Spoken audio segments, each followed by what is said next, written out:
Bonjour à tous, nouvelle vidéo sur notre petite série sur la culture de la pomme de terre au potager pour débutants. Alors le but de cette méthode que je vous propose, c'est de pouvoir démarrer une culture sur des terres nouvelles, sur des terres que vous n'avez jamais travaillées, que vous avez l'intention de travailler à l'avenir. Et de vous proposer une culture que vous pouvez démarrer, une culture de démarrage qui va vous permettre de commencer déjà un premier travail préliminaire de votre terre et sur lequel vous pourrez revenir par la suite. C'est-à-dire que par exemple, après avoir fait ces pommes de terre, après les avoir récoltées, vous pourrez très bien, si vous avez de quoi arroser, implanter de la courgette. Par exemple, dans ce type de substrat, ça fonctionnera très très bien parce que ce type de substrat permet la création assez rapide d'un compost de surface. Alors si vous me voyez ici en train de faire le zouave dans mon carré, le but c'est tout simplement de venir tasser les matériaux qui ont été précédemment mis en place, c'est-à-dire foin plus fumier, crottin de cheval. En passant comme ça à pied dans le substrat, alors bon déjà je ne vais pas créer de la poterie hein, puisqu'il n'y a pas d'argile en dessous, il n'y a que du compost de ce matériau. Ça permet de voir un peu à quels endroits il n'y avait pas suffisamment d'épaisseur de matériaux et où il va peut-être falloir en rajouter, ou là où ce qu'on va venir mettre ensuite va permettre de venir combler certains trous.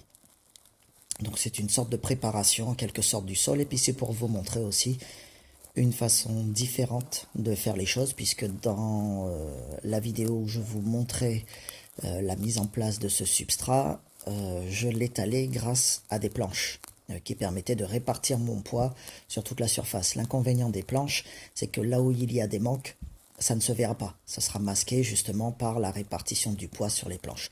Donc là, en le faisant comme ça, avec les pieds, ça permet d'avoir un meilleur ressenti des endroits où il manque de la matière et des endroits où au contraire, il y en a beaucoup. Alors ensuite, je viens positionner mes planches dans l'ensemble. Et sur ces planches, alors je les positionne, déjà je positionne deux planches, pourquoi? Pour créer trois rangs. Donc les pommes de terre vont être plantées en trois rangs de quatre tubercules. Et, euh, et je vais également venir prendre des mesures, positionner des marques sur les planches, de manière à pouvoir savoir exactement à quel endroit implanter mes pommes de terre. Donc là je les place déjà de façon préalable pour savoir à peu près où est-ce que je vais venir les implanter. Donc je vérifie que le plantoir à bulbe pourra bien passer entre les deux planches. Que je vais utiliser le plantoir pour faire des trous de chaque côté des planches, côté droit et côté gauche, mais également entre les deux planches. Ensuite donc prise de mesure et positionnement de marque avec simplement la pointe du sécateur. Je marque les planches de façon à savoir précisément à quels endroits je vais venir implanter mes pommes de terre. Alors peu importe ensuite à quel moment vous faites ça, enfin à quel endroit vous positionnez vos marques, si vous utilisez des planches ou pas, rien ne vous oblige à utiliser ce genre de méthode.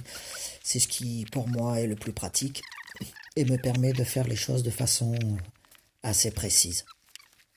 Donc ensuite on attaque la mise en place des tubercules. Première chose à faire, c'est d'écarter un peu le foin au-dessus pour atteindre déjà le crottin qui a déjà commencé à se décomposer en dessous pour pouvoir faire un trou, une sorte de carottage à l'aide du plantoir à bulbe. Pas mal, hein? C'est pas mal. On dirait qu'il y a déjà de la terre. Comme vous pouvez voir ici, il faut forcer pas mal quand même pour descendre dans le substrat. Ça permet aussi de savoir en fait jusqu'où le sol est travaillé. Alors mon plantoir à bulbe, toute la hauteur du plantoir fait environ 15 cm, plus la poignée du plantoir, on arrive aux alentours de 25-30 cm. Et comme vous pouvez le voir, la poignée dépasse à peine du substrat, ce qui veut dire que mon sol est quand même travaillé en dessous de sa hauteur d'origine, grâce justement à l'implantation de ce substrat. Alors ici, pour la petite expérience, j'ai récupéré, j'ai mis en place une sorte de petit bac. Alors ici, ce qu'on peut voir, c'est qu'il y a des ifs dans le substrat. Les ifs sont des champignons de décomposition de champignons mycorhiziens. Ce qui veut dire que le système fonctionne très bien, en tout cas fonctionne dans le sens qui m'intéresse moi, c'est-à-dire des champignons décomposeurs de matière organique qui vont permettre de progressivement créer du sol. Voilà, j'avais installé un petit bac à côté pour pouvoir défaire un peu ce carottage et voir un peu à quoi ressemble ce substrat décomposé et voir un peu comment tout cela se comporte. Donc on voit bien ici la partie terre qui vient du sol d'origine et puis de l'autre côté la partie un peu moins décomposée du fumier qui va se décomposer au fur et à mesure. Ici donc on observe un peu où se situent les germes les plus avancés sur les tubercules qu'on a mis à germer. On les met en place dans le trou, avec si possible les germes les plus costauds dirigés vers le haut. Voilà, une petite vue en gros plan. On peut voir un peu le profil de sol au passage, très légèrement. On vient remettre toute la matière en place à l'intérieur du trou.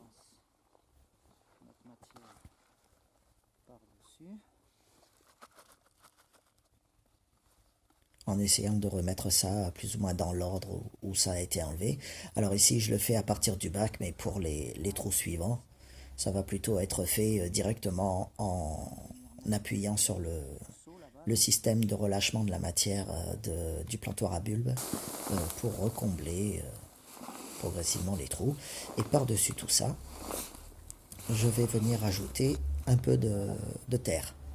Alors vous pouvez prendre de la terre de votre jardin. Moi ici j'utilise de la terre de limon d'une mare qui se trouve à proximité de mon terrain et qui est la plupart du temps à sec. Donc comme il n'y a rien qui pousse à cet endroit-là, j'en profite pour récupérer cette terre. Ça me permet de rajouter des terres un peu limoneuses sur mon terrain, parce qu'il y en a assez peu. C'est physique, hein. Donc un par semaine, c'est bien. Voilà, donc même principe, on fait ça pour tous les trous. On creuse. On sort l'ensemble en évitant de tout perdre. On met le tubercule dans le trou. On vide ce qu'il y avait dans le plantoir à bulbe à l'intérieur. On vient réappuyer tout ça pour que ce soit bien en contact avec le tubercule. On met de la terre pour combler, pour arriver à peu près à hauteur du substrat. Et ainsi de suite.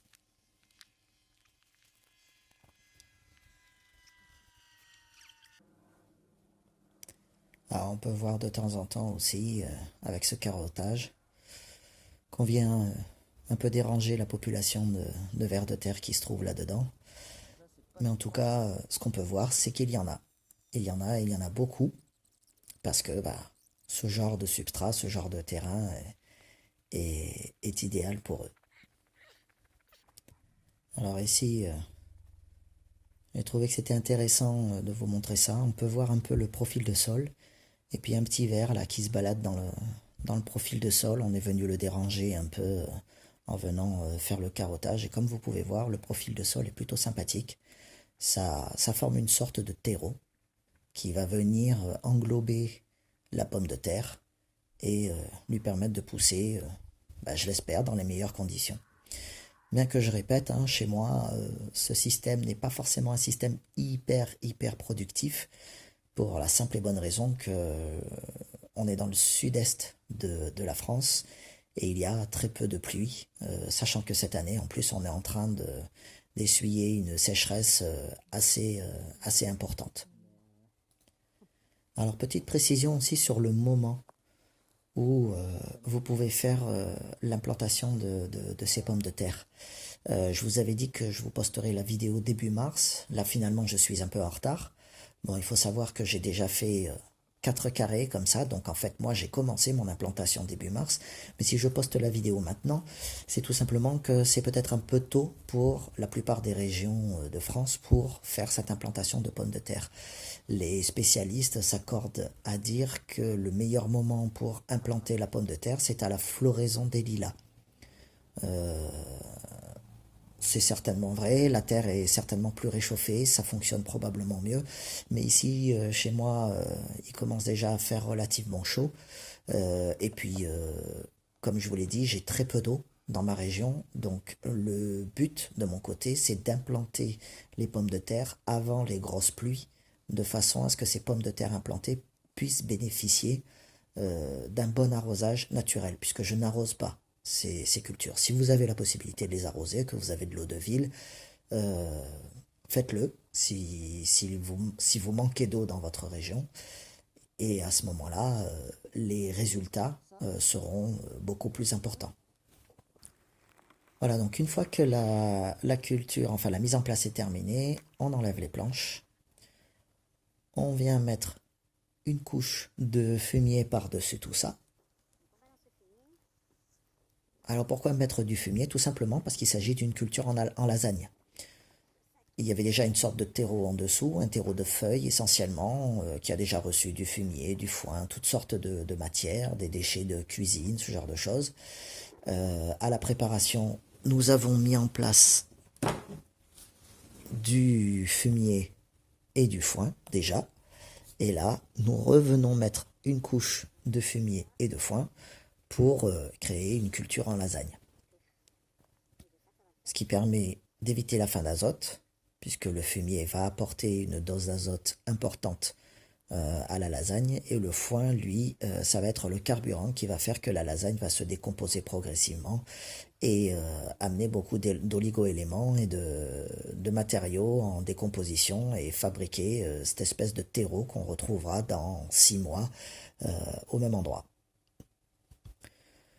Donc le fumier, eh ben, on l'étale bien. On n'hésite pas à en mettre une couche quand même assez importante, hein, l'épaisseur d'environ un crottin de cheval, voire éventuellement 2.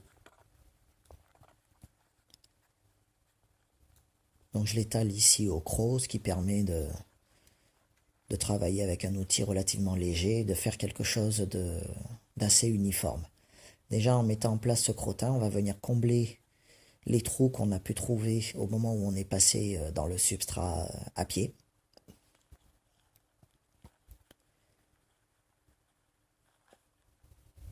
Ensuite, une fois que tout ça est étalé correctement, je viens appuyer dessus avec le croc en faisant tout le tour.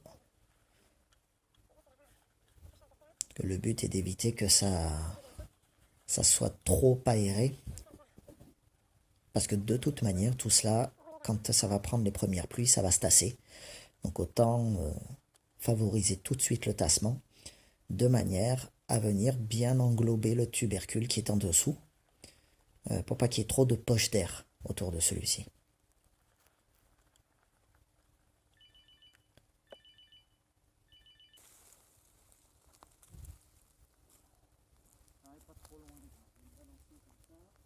Une fois qu'on a mis en place le crottin, on vient rajouter du foin par-dessus tout ça. Donc c'est la couche finale. Donc on met une bonne couche de foin qu'on va d'abord aérer pour pouvoir bien la répartir.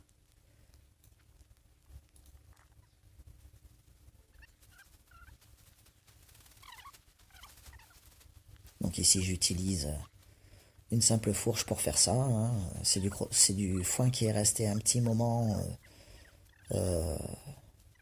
stocké là, qui a pris un peu la pluie, le froid, tout ça, donc il s'est un peu tassé. Donc on vient le détasser en quelque sorte, hein, l'aérer pour pouvoir ensuite le répartir. Alors ça paraît très brouillon tout ça là au départ, Mais vous allez voir qu'une fois que ça a été bien aéré et bien réparti, on va venir repositionner nos planches au-dessus de l'ensemble. Donc 4 planches. Là, on va venir marcher dessus. Et on va venir rabattre le foin sur les bords pour être sûr qu'il soit bien tassé sur les bords parce qu'en général,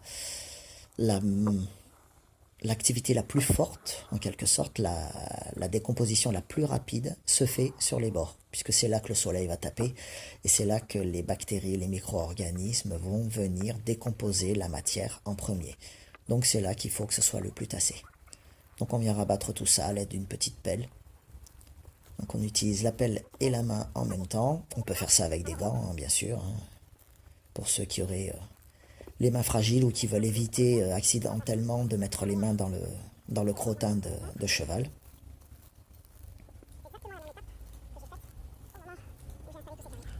Voilà, donc on fait bien le tour du carré, on rabat tout ça.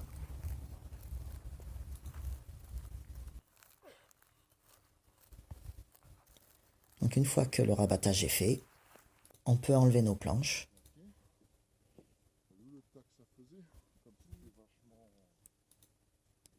Et voilà, le carré est terminé. On peut passer au carré suivant. Et puis, bah, comme je vous le disais, hein, si vous avez la possibilité d'arroser, n'hésitez pas, faites-le. Si vous n'en avez pas la possibilité, que vous êtes un peu dans la même situation que moi, eh ben, il faut attendre que les pluies passent là-dessus. Les pluies vont rendre disponible l'azote apporté par le fumier, le rendre disponible pour les pommes de terre qui sont en dessous. Et elles vont également favoriser la décomposition et le tassement du foin qui se trouve au-dessus, tout en continuant à accélérer la fabrication du terreau à la base du sol. Voilà, j'espère que ça vous a plu. J'espère que cette méthode vous apportera de belles récoltes. Je vous souhaite un bon jardinage et je vous dis à la prochaine. Alors c'est pas très uniforme, hein. Plus d'épaisseur là que là, mais bon, ça va se tasser, on verra. Ici je sais qu'il n'y en a pas beaucoup aussi.